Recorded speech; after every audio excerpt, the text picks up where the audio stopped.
everyone, and welcome back to our reading of Island of the Blue Dolphins by Scott Odell. Who remembers where we left off last time? Yes, the Alouds had left, remember? And she had made friends, sort of, with that girl. They would kind of exchange words in her language and the Aloud language for different things around the island. And Wanapale, Karana, ended up making earrings that matched the necklace the Aloud girl had given her, as well as her beautiful cormorant skirt. And the Alouds left the island. Suddenly the girl left when the wind started blowing and it started turning winter, and she wasn't even able to say goodbye. But Karana, or Wanapale, who she preferred to be called Wanapale because Karana was her secret name, would sit and think about the beautiful days they had had together. So now she's back on the island. She moved back to her home, and she's with Rontu. We are on chapter 24. So let's continue reading and see what happens next. Here we go. And remember, the Aloud girl's name was Tutok. So whenever we hear her remember Tutok, that's who she's remembering. Spring again was a time of flowers, and water ran into the ravines and flowed down to the sea. Many birds came back to the island. Tainor and Lure, which were the two birds that she had as pets, built a nest in the tree where they were born. They built it of dry seaweed and leaves, and also with hairs of Rontu's back. Whenever he was in the yard while it was being made, they would swoop down as if he was not looking and snack a beakful of fur away and fly. This he did not like, and he finally hid from them until the nest was finished. I had been right in giving a girl's name to Lure, for she laid speckled eggs, and with some help from her mate hatched two ugly fledglings, which soon became beautiful. I made up names for them and clipped their wings, and before long they were as tame as their parents. I also found a young gull that had fallen from its nest to the beach below. Gulls make their nests high in the cliffs, in hollow places, and in rocks. These places are usually small, and often I watched the young teetering on the edge of the nest and wondered why they did not fall. They seldom did. This one, with its white and yellow beak, was not badly hurt, but it had a broken leg. I took him back to the house and bound Bones together with two small sticks and sinew. For a while he did not try to walk. Then, because he was not old enough to fly, he began to hobble around the yard.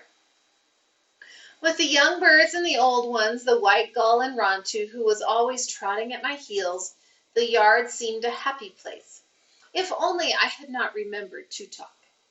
If only I had not wondered about my sister Ulape, where she was, and if the marks she had drawn upon her cheeks had proved magical. Does anyone remember what it means when girls would put marks on their cheeks?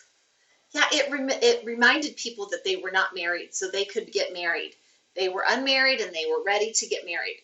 And so her sister was really in a hurry to get married, and she put marks on her cheeks as she went away in the ship when they left the island.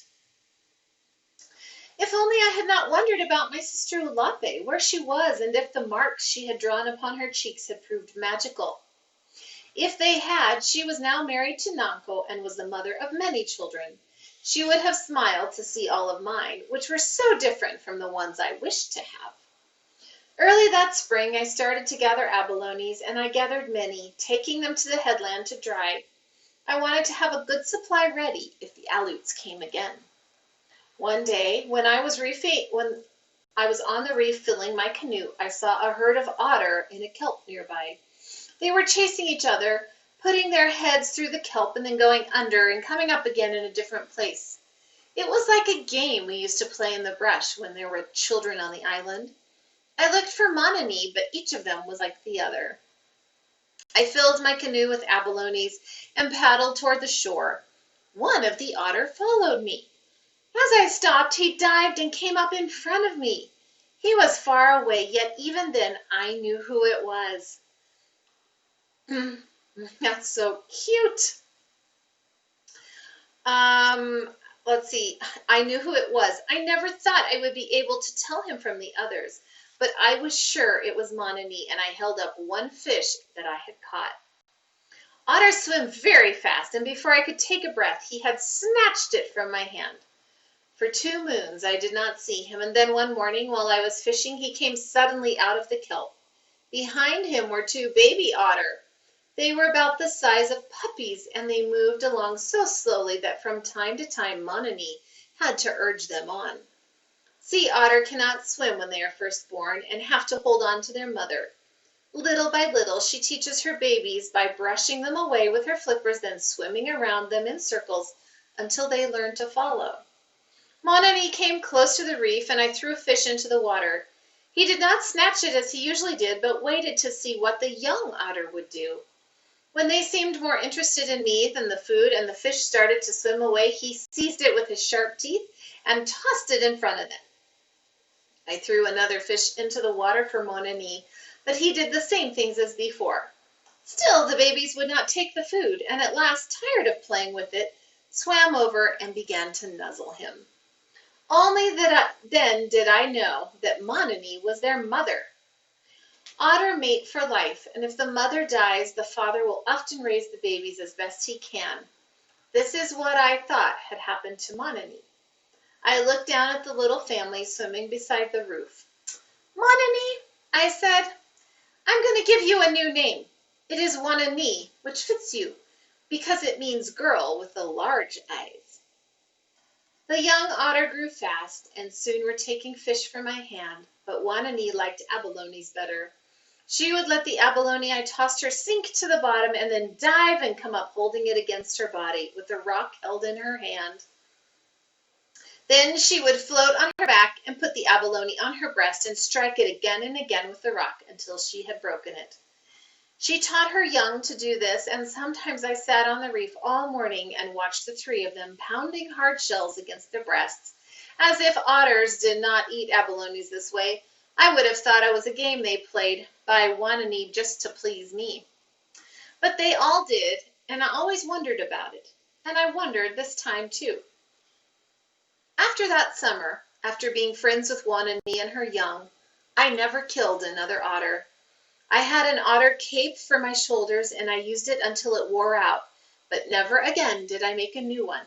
Nor did I ever kill another cormorant for its beautiful feathers, though they have long, thin necks and make ugly sounds when they talk to each other.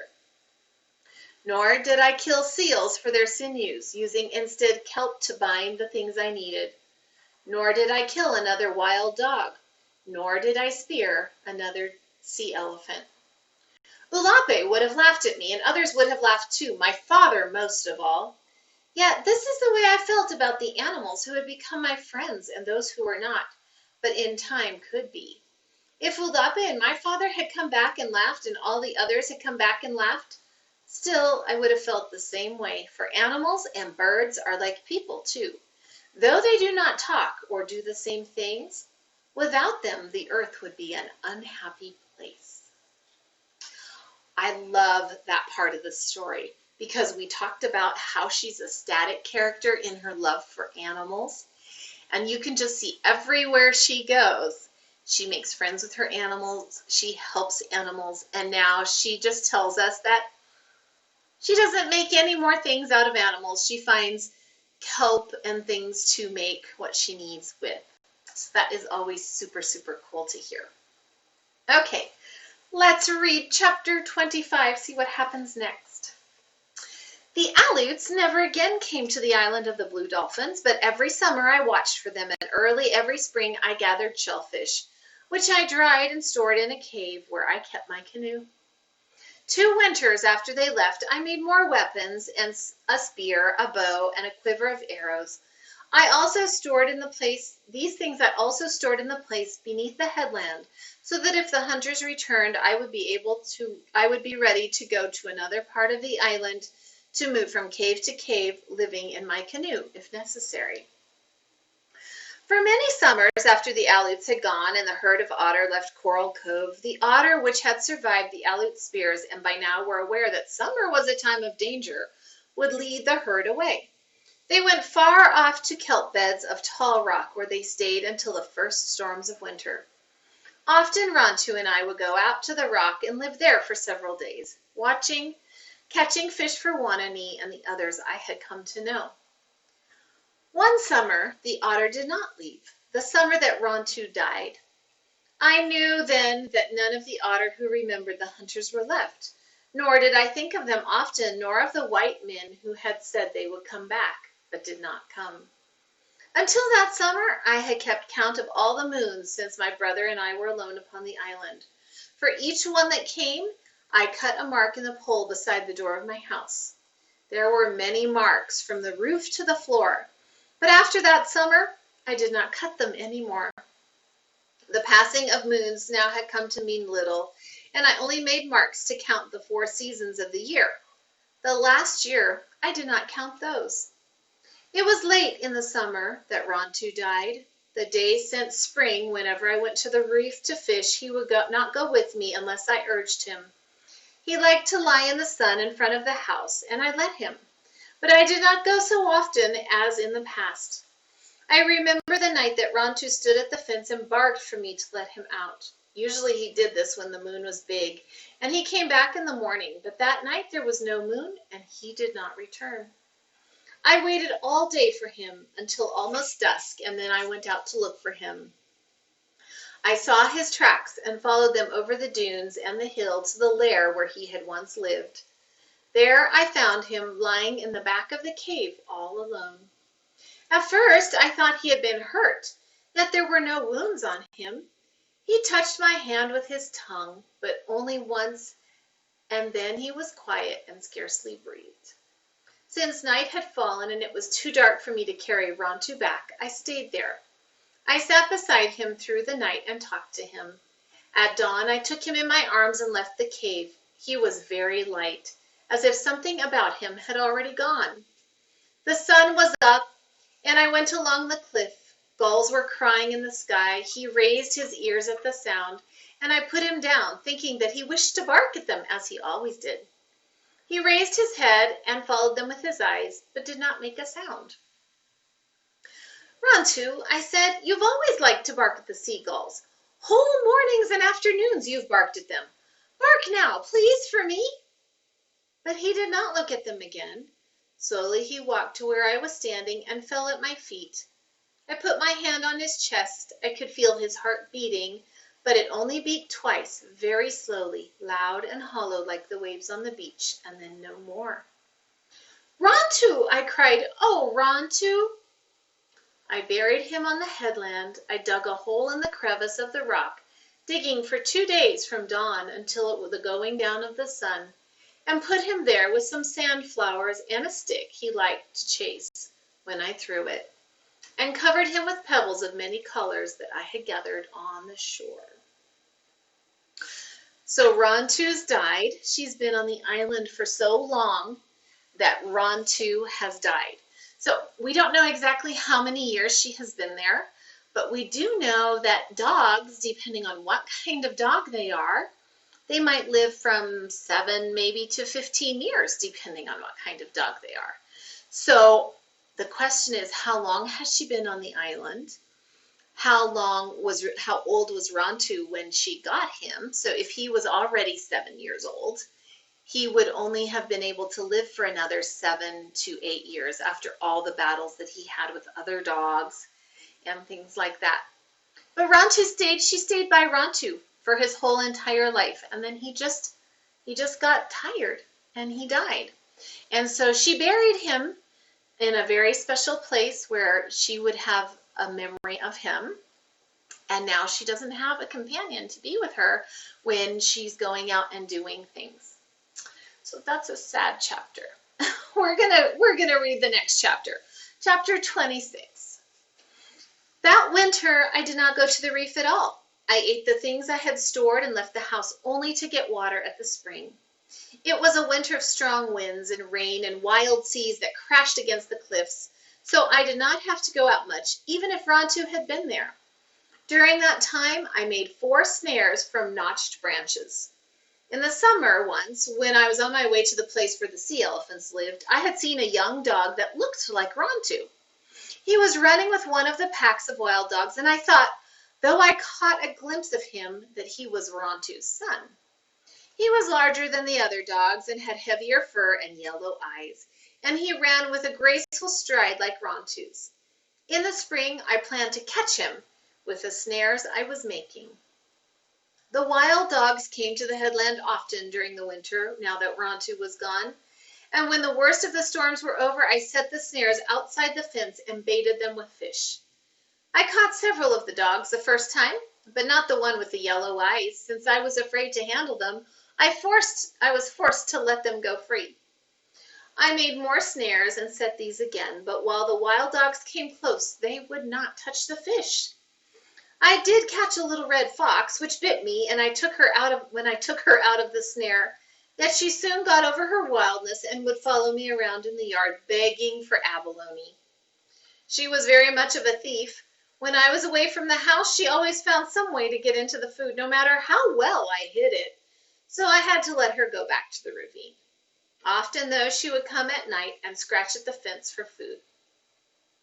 I could not catch the young dog with a snare, and I was about to give up trying when I thought of the tulach weed, which sometimes is used to catch fish in the tide pools.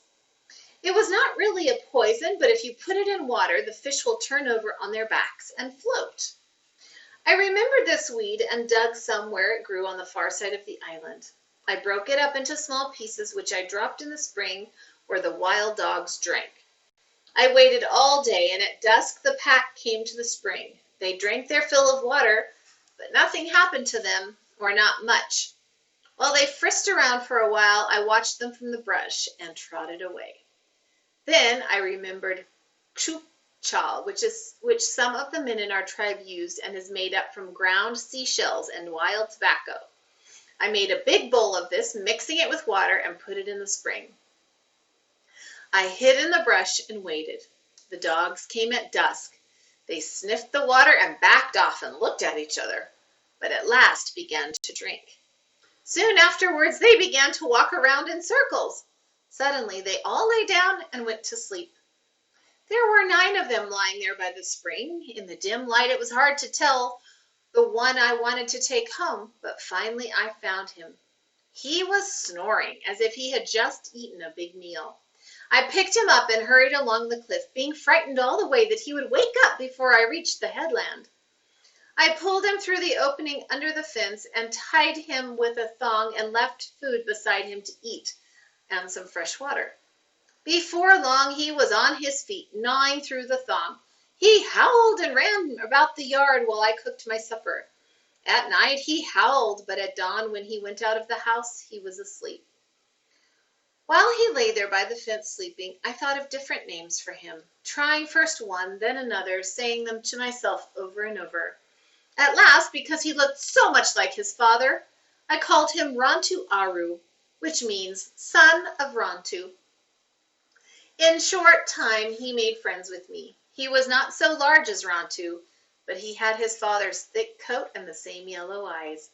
Often when I watched him chasing seagulls in the sandspit or on the reef barking at the otter, I forgot that he was not Rontu. We had many happy times that summer, fishing and going to Tall Rock in our canoe, but more and more now I thought of Tutuk and my sister Ulape. Sometimes I would hear their voices in the wind, and often when I was on the sea and the waves lapped softly against the canoe. Ooh, what do you think is going to happen next? So we could not have predicted that she was going to catch Rontu's son and have it as her pet after Rontu died. So what do you think? She is really good with animals, isn't she? She's been on the island for a really long time on her own. We are almost at the end of the book. What do you predict will happen next? Do you think they will come back for her? Do you think that she will finally decide to leave the island? What do you think will happen next? Think about it, and I'll see you next time. Bye!